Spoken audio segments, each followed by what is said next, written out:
It's good day to brew, baby. What is up, YouTube? It's your boy Millsy, back with Hometown Commander, back for another episode of Millsy Brews, the show where I brew my version 1.0 deck list of the commander in front of us on my quest to brew the magic world. As always, that deck list is going to be down in the description for you below, as well as I'd really appreciate it if you interact with the video, like, comment, subscribe. Consider checking out the links in the description. I'd really appreciate it. Today, we're doing our last Foundations Jumpstart Commander for the week. Today, we're talking about Taeko, Patient Avalanche. A 4-mana Domir Turtle Ninja 4/5. It says Taeko the Patient Avalanche enters tapped. Whenever another creature you control leaves the battlefield, if it didn't die, we're going to scry one and put a counter on Taeko.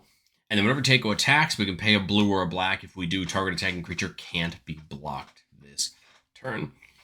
I think it's really fun to have another ninja commander. I think it's hard with ninjas because Yuriko is so good at what it does. And so a lot of people just default to Yuriko, but I think it's cool that Wizards is trying to push different commanders. And I think Taeko's really good because it does probably do the one thing that the ninjas needed, which is allow a ninja that's already been ninjutsu'd in to be unblockable, right? To make sure you get the on-hit effects that you really want, and Taeko can do that by paying a mana. So the goal here is to do the classic ninjutsu thing. Get creatures in that can't be blocked, attack, ninjutsu in after no blocks are declared, and profit. But I think the cool part is that Taeko gets to grow with each of the ninjutsus that happen, making Taeko a threat eventually. And then, well, you can make those ninjas unblockable, so your big ninjas that have massive effects can get in turn after turn for damage, and you can kind of, right, transfer from just ninjutsuing in to getting that constantly every turn. Starting off, I want to talk about Kaito, because I think Kaito's planeswalkers all work very well with this ninja sub-theme. We get to play, count 4 of them in the deck. Kaito Shizuki from Neon Dynasty makes you a ninja that can't be blocked, a token. This is really great, because then that's something that you could return to your hand and ninjutsu in. +1 draws you a card. And then -7 says you gain an emblem with whatever creature you control deals combat damage to a player. You search for a blue or black creature, put it on the battlefield. Very often, probably not going to happen unless you can really protect Kaito. But it does give you an option, right, on the top end. Kaito, the new one from Duskmourn, can actually ninjutsu in, and I think that's really cool. Can ninjutsu in as a 3/4 ninja. His +1 can make you a ton of emblems, buffing all of your ninjas. The 0 can surveil 2. And then draw for each opponent that lost life this turn, and the -2 can tap something down. What I like so much about this Kaito is that you can just turn after turn be getting emblems to buff all your ninjas, and now your ninjas are going to become a real threat. And then Kaito Dancing Shadow says whenever one more creatures you control deal combat damage to a player, you may return one of them to your hand. If you do, you can activate Kaito's abilities twice this turn rather than once. +1 says creature can't attack or block until your next turn. 0 to draw a card, -2 to make a drone. With Death Justice says when it leaves the battlefield, your opponent loses 2 and you gain 2. So kind of an interesting, right, set of abilities. Can bounce something back to maybe draw 2. That works with Taeko, right? Bouncing something back and it didn't die. So I like that these Kaitos work really well with not only Taeko, but with ninjas in general. That Kaito seems to have this identity to him, and he does what he does very well. But as far as getting sneaky goes, we need to make sure that the creatures that we're putting down that we want to activate our ninjutsu can get in unblocked most of the time. We have Kaito Cunning Infiltrator, which can make another ninja token, and up to 1 target creature can't be blocked this turn, draw and then discard, so that's going to allow a creature to get in. This Kaito then gets a loyalty counter for each time a creature hits somebody, and then his emblem can just start making a ninja every time someone casts a spell. Azure Beastbiter there from Bloomburrow. Can't be blocked by creatures with power 2 or less, and when it attacks, you actually get to turn a creature, artifact, or planeswalker to lose all its abilities. And if it's a creature, it becomes a 2/2. This is really nice because you can shut down someone's commander or shut down someone's key piece, and potentially allow it to be unblockable as Azure Beastbiter gets in to deal damage. Same thing with Baleful Strix, right? It's in the air. Probably a chance that it could get in against certain players. It draws us the card when it comes in, and then the flying should allow it to get in for some benefit. Changeling, Outcast, Domir Infiltrator, and Mystical Carol all cannot be blocked. They're all cheap, so the point is get them in, get them down. They can't be blocked. Feed that ninjutsu. Same thing with Slitherbait and Phantom Ninja and Silent Hall Creeper. Again, here are creatures that are cheap, unblockable, and are going to get ninjutsu off for us. The cool part about the Hall Creeper is that when it deals damage to a player, we get to choose one that hasn't been chosen so far, put counters on it, draw a card, and have it become a copy of another creature. I think the difference between Hall Creeper and some of the other ones is we eventually want to leave Hall Creeper out so that can copy one of our non-legendary ninjas so we can get that ability more than once, right? And I think that's important in its own.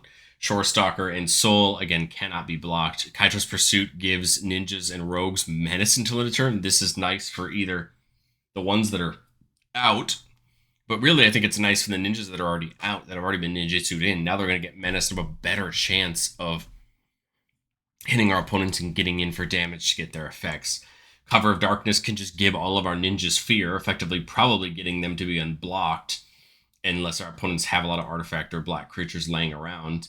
If we can give them evasion, of course, that's even better. Gossip's Talent, when we load up to level 2, can prevent a creature with power 3 or less from being blocked this turn. And then Smoke Shroud gives a ninja flying. And then when a ninja enters battlefield under our control, we can actually return this back from our graveyard attached to that creature, hopefully giving a key ninja flying so it has a better chance of getting in for damage.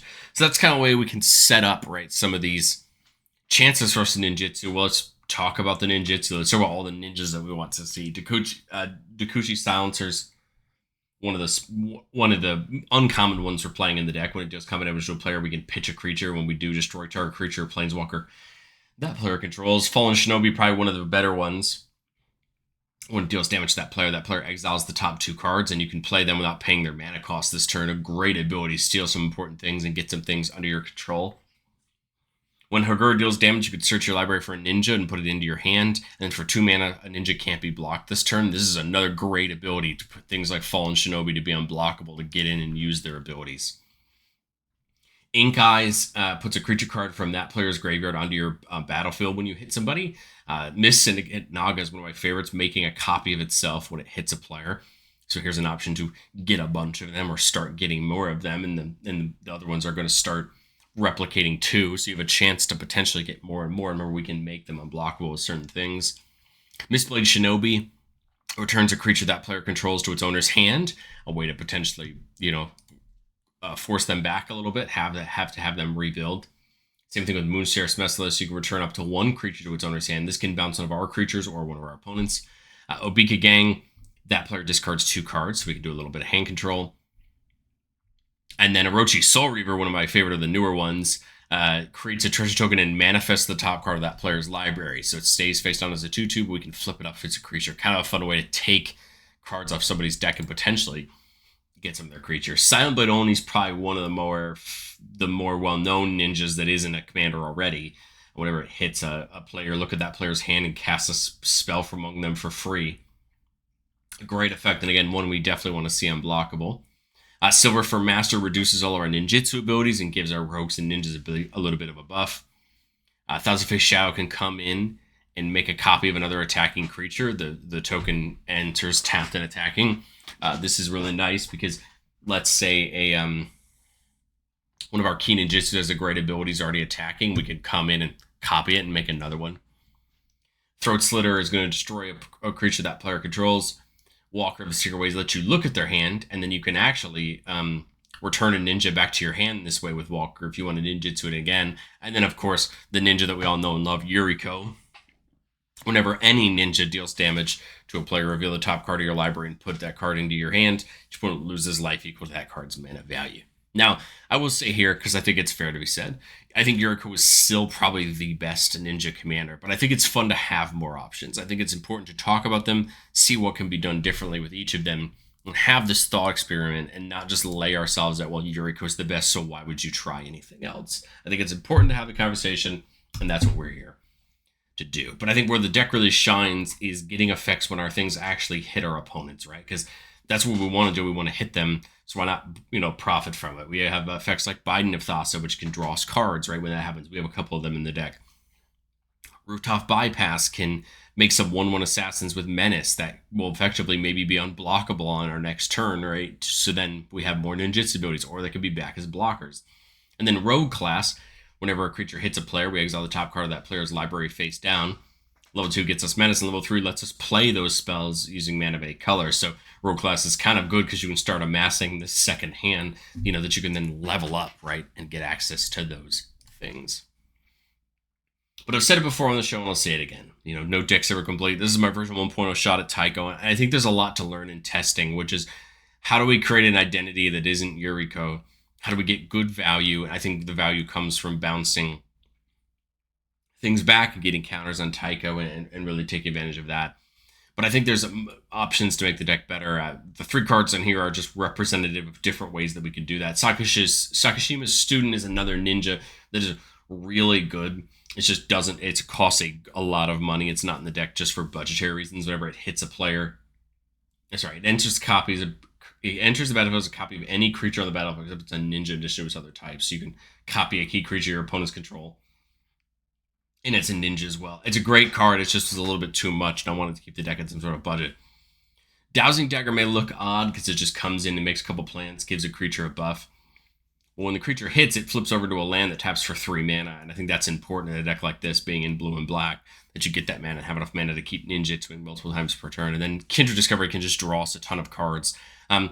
It's in here because it's not in here because I was trying to focus more on making sure we had things like unblockability and ninjutsu to go around. I think there are some other ways in the deck with things like Abiding of Thoughts to still draw cards. It's not like we have no card draw at all. I just wasn't sure if we needed more things like this to get more consistent draw, or if we're good with the things we have. I think that's a fair question and something we can learn in testing.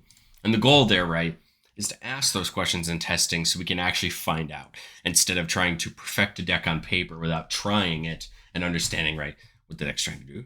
I remember that Taeko is 4 mana, so we're keeping a 3-lander here with a Ponder, Triton Shorestalker, Throat Slitter, and Drown in the Lock for some counter or removal. So turn 1, we could Ponder, look at the top 3 and draw. I don't mind that. So we can put them back in the same order, in any order we want, and then we can shuffle if we want to, and then we draw a card. We're seeing all lands, which isn't a bad thing, right? We have a couple turns to get through them. We already have 1 or 2, right? Good ninjutsu creatures. We got a creature that can come down blockable. I don't mind that. The only downside of something like Gloomverge Verge is that we don't have a swamp in our hand, right? So it's only downside. We got a mana rock we could play next turn, so I kind of don't mind that. I kind of might just go Island, Gloom, and then the Talisman. We can play this Talisman next turn. So next turn here, get the Command Tower down. It's not the lack of black mana. It's the fact that this Tainted Isle and that Gloomveig need the swamp to tap for both colors, and that's, I think, important. And then we'll play the Triton here, just so that way we have the option to use it on a future turn. Get it in here while we have the mana. I think for 4, we'll play the Taeko. It comes in tapped because of its ability, and we'll just hit somebody with the Triton since it can't be blocked. Get the damage in and live for another turn. There's that island. And I think what I would do here is try to ninjutsu in. So remember, Ink Eyes can get something out of the graveyard. Throat Slitter can destroy somebody's creature. So if on turn 4 we see a good option either way, we'll pick one or the other. Otherwise, swing. Ink Eyes is 5 mana to ninjutsu. Throat Slitter is 3. I do have access to both of them. So, if I do Throat Slitter, I could actually make Taeko unblockable as well and get in some damage. If I do Ink Eyes, then I have to pay all 5 of it into that. But I think our better chance is doing the Throat Slitter to do some removal, right? So make Taeko unblockable, ninjutsu in, Taeko gets that counter, and we're going to scry 1. And it's Kaito the Dancing Shadow, which can make something unblockable or draw some cards, and I think we want to draw some cards. Taeko's going to hit somebody for 5. This is going to hit and destroy somebody's creature. I think we're in good shape there. That was 1, 2, 3 for that. 1 for Taeko's ability. I think we should be able to put Triton down back this turn so that we can attack right next turn. This is the key point with these cheap unblockable creatures is you ninjutsu them to hand, right? And then you immediately put them back down so that you can do it the next turn. 6 mana here. Ink Eyes is 5 mana, so if we do that, then we won't be able to do something like Kaito. But Kaito says that if one or more creatures would deal combat damage to a player, you can return one of them to their hand to do the thing twice. We could, swing with Triton Shorestalker, ping it back to our hand to be able to double draw with Kaito, start digging for some more things. I feel like that might not be a bad idea. So attack, right? I'll give Taeko unblockable, right? There's kind of no reason not to, unless Throat Slitter needs to destroy somebody's creature. Then we could always do that. But otherwise, I think I would just give Kaito unblockable. Then move to combat. They'll attack Shore Stalker. In this case, we'll do the Shore Stalker. It'll hit. Well, I guess it'll hit no matter what. So we might as well just do the Throat Slitter unblockable. But we're gonna bring the Shore Stalker back to hand for Kaito so we can 0 twice to draw 2 cards. Again, the goal here is just to keep digging for more pieces. Here's that Syndicate, right? Now that can come in and can come in from the Ninjutsu. Remember that Taeko can make it unblockable, so it could, at least one of them could always hit. I like it, right? The -2 still has the options for that, but I kind of like the ability of double drawing on the Kaito. And then we should be able to play that Shore Stalker back down this turn so it's ready for next turn. We see a Pongify for turns. So there's a little bit of removal. But I think ideally we just want to do the Miss Syndicate Naga, right, to get it down. That means we wouldn't be able to double on Kaito, right? But I guess we could either tick Kaito up to do the Throat Slit if we need it. This constant removal could be really nice in a scenario like this. But I think I'd rather get the Miss Syndicate Naga in and get it attacking, because the nice part is if I bounce it with Kaito, I can keep ninjutsuing it in, right, and still keep getting copies of it. So I would attack this turn. We'll bounce the Shore Stalker to put the Syndicate in. Counter on Taeko, scry 1. It's a Changeling Outcast. Great, another unblockable creature. And then I just won't do Kaito's ability, but I will 0 it to draw, right? Put the Short Stalker back down, put the Changeling back down now that we have it, and then make a copy of that Syndicate. Well, I guess we could bounce the Syndicate, right? Now that I think about it. We could bounce it back for Kaito to draw again, because it did deal damage, right? And then at least we still have the access to do it next turn. That makes more sense, right? Keeping this loop going of making the copies, right? And getting the value there, that makes sense to me. So we'll come to the next turn. Finally, we got that Swamp to turn the Gloomwake and the Isle on. And Bypass seems fun, right? To get some tokens. And guys could be an option at this point in the game. Maybe it's late enough that people have some good things in their decks, right? I think I'd want to draw here off Kaito just to see what we can find. We see Satoru, the Infiltrator. So whenever one or more non-token creatures enter the battlefield, if they weren't cast or no mana was spent to cast them, draw a card. So here's a way to draw off things coming in. Right, so I think I'd play Satoru. I think I will leave the 3 mana up so that I can bring in the Miss Syndicate. And then, go to attack with... I should be able to actually make Taeko unblockable if I want to. And then just attack with these 3. Bounce one of them back for the Syndicate. That's going to put a counter on Kaito. Scry 1, it's a Blink Moth next. That's a great way to make a land into a creature that could be unblocked. I think I'll bring this back so I can use Kaito again, replay the Shore Stalker, draw the Blink Moth Nexus so I can play that land for turn. I feel like I missed a land drop. But anyway, I think I've demonstrated kind of the loop here. As long as no one's disrupting this unblockability scheme, we should be able to keep getting Miss Syndicate Nagas that are going to keep attacking. If they hit, they're making copies of themselves. We can always give them unblockable with Kaito. We can give them unblockable with Taeko. Remember, we can make the Throat Slitter unblockable if we need to get some damage. I think the point is we're trying to farm these combat damage effects to keep them going in the game. I think we've kind of, at least on this one, we've demonstrated what the goal is here. So let's go into playtest number 2. Keeping a 3-lander with an Arcane Signet, Blasphemous Edict, that new board wipe in black. Ring Sight, which is an interesting search spell.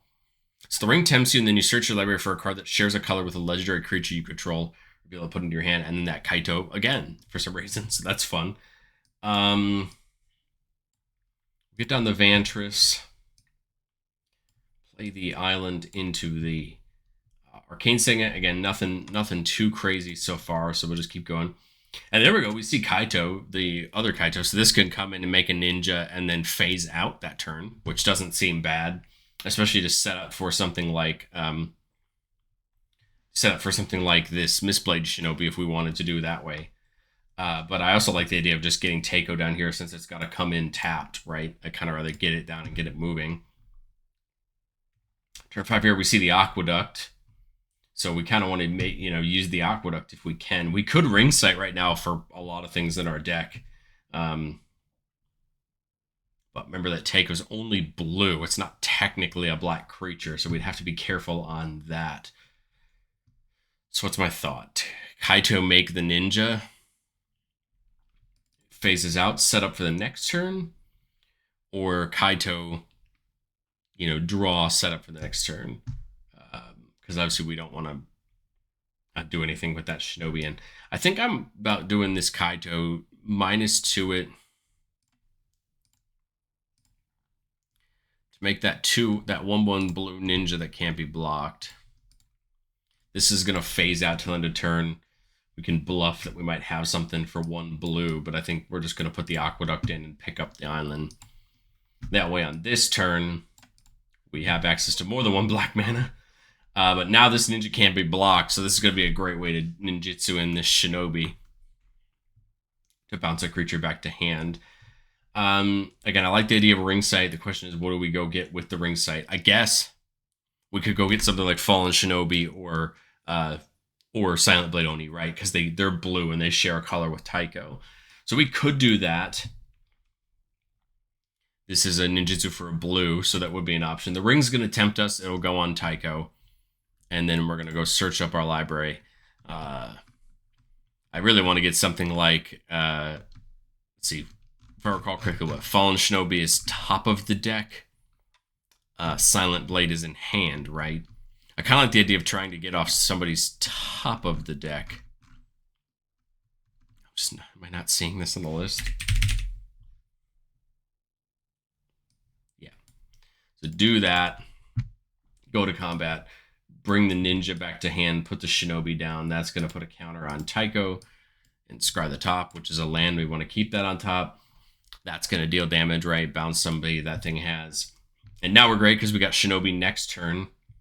This turn, all we're going to do is tick Kaito up, right, to draw a card.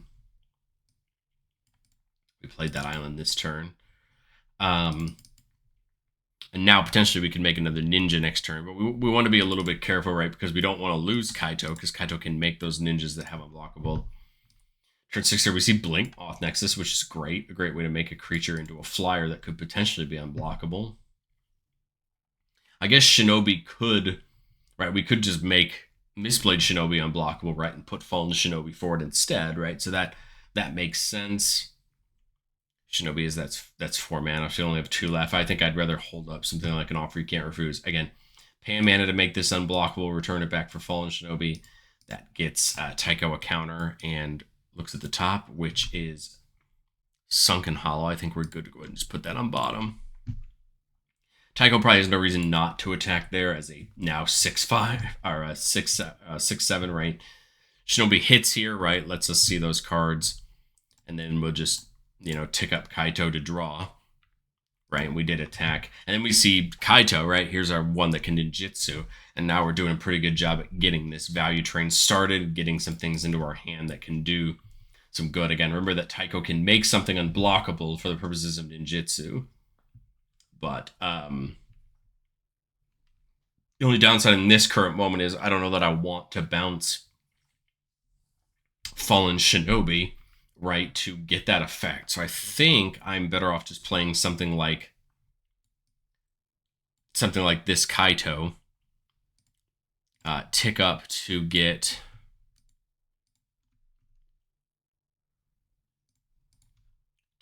the emblem, right? Give them the benefit, give them the buff.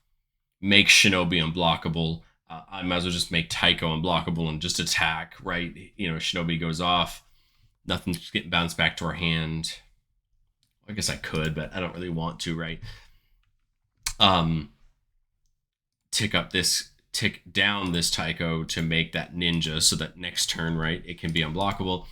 And I think you could see here, we're setting up these loops. Again, they're not terribly grandiose, but I think that's interesting that you have this system where you can start making things unblockable with Taeko no matter what, leading to these shinobis to get in no matter what. But then you're using your other pieces, right, to keep the engine running. I like this. I think it's interesting. There's more than nuance we can learn from it. But I'd love to know what you think of Taeko down in the comment section below, and I will catch you guys next time.